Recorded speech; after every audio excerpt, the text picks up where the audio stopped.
Example, we'd say, show me a segment that contains visits where a user purchased over $100.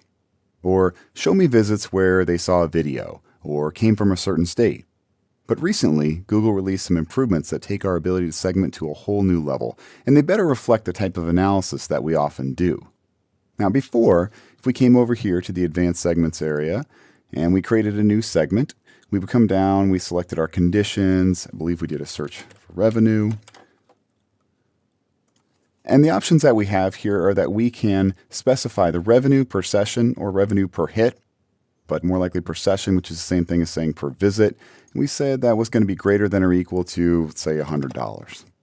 The big difference now is if we come up here to the filter and we do this by user instead, we see a new option emerge. We have now the ability to look at revenue per user.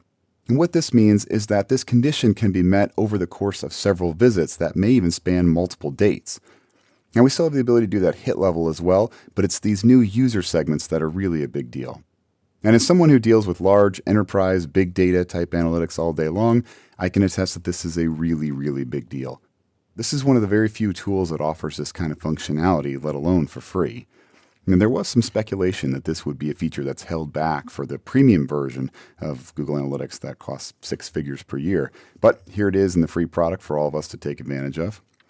And even better is since this is a server-side feature, you can take advantage of this even if you don't yet have Universal Analytics. So this can take advantage of any of the tracking codes that are sending the data back. So let's take an example here. Let's think about airlines and frequent flyers.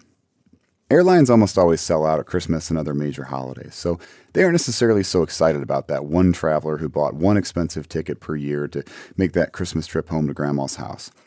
They may want to target that person who buys a medium price ticket every single week. They're going to fly out on a Monday and back home on a Friday. And that's the traveler they're trying to get more of. It's often easiest to think about this kind of analysis on a simple grid that's going to show these multiple visits across the top and then the users across the side. So for example, we might see something like this. We've got the flyers across the side here, and across the top are our various visits. Now, we saw that first case here. We've got flyer 1 here, who visited, bought the expensive ticket here on visit number 2, and never bought another ticket anytime here. So the total amount that they spent was just the price of that one big ticket.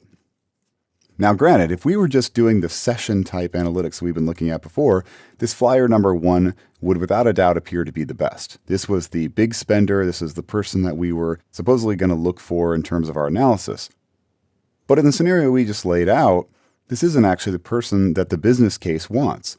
The business case wanted this second one here, the $400 every single time, every single week, day in and day out.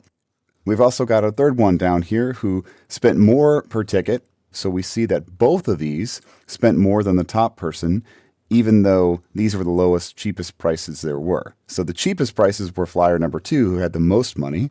The second cheapest here were the ones that were one above it. And then the one who bought the most expensive ticket actually ended up with the lowest overall total contribution to revenue from that particular flyer. So you can see in this case in our analysis, it's pretty simple here that the flyers that we want to target are not necessarily the ones who are spending a lot in a single session, but over time.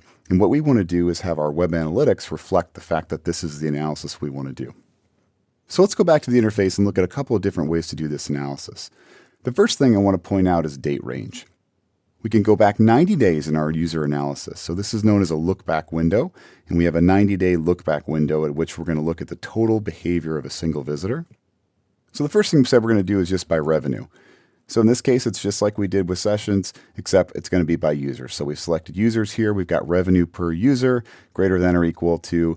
We can go ahead and test and preview that. In our preview, we see we have limited that down in terms of the visitors that we've got. If we wanted to, we could name this user segment over $100. The second way we could examine this analysis is not just by looking at revenue, but we had talked about the idea of someone coming back and making multiple purchases. So perhaps our analysis is less about that dollar figure and more about the behavior itself. So let's do one that shows all visitors who've done over 10 transactions regardless of the number of visits. So we can come here, specify transactions per user, over 10. Make sure that we update our title as well.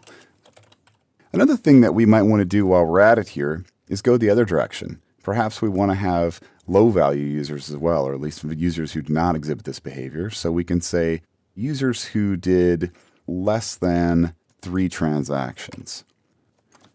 Now with those segments defined, you could apply them both at the same time and derive even more insight. We can do all the usual analysis we've looked at in the previous videos about which channels they come in from, which marketing efforts were working there, what content they consumed, what path they took through the site, etc.